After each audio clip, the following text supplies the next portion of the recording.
দুবাইতে কি পরিমাণ গরম পড়ে আসলে আপনারা যদি না দেখেন বিশ্বাস করতে পারবেন না।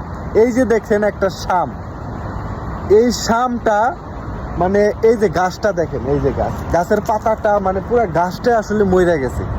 এই যে দেখেন প্রত্যেক দিন কমপক্ষে 3 বার করে পানি দেওয়া হয়, তারপরেও গাছটাকে আমরা টিকাইতে পারি না।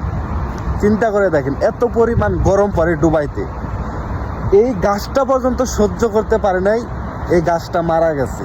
তো একজন প্রবাসী যখন এই গরমে এই রাস্তায় কাজ করে তার যে কী পরিমাণ কষ্ট হয় একবার চিন্তা করে দেখেন।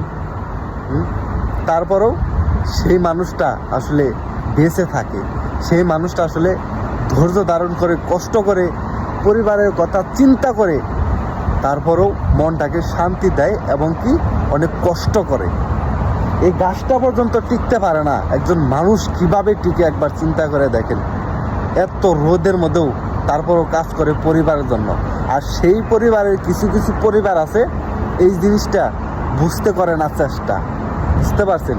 অনেক পরিবার আছে প্রবাসীর কষ্ট বোঝার করে না চেষ্টা, তারা শুধু খালি টাকা চায়, টাকা।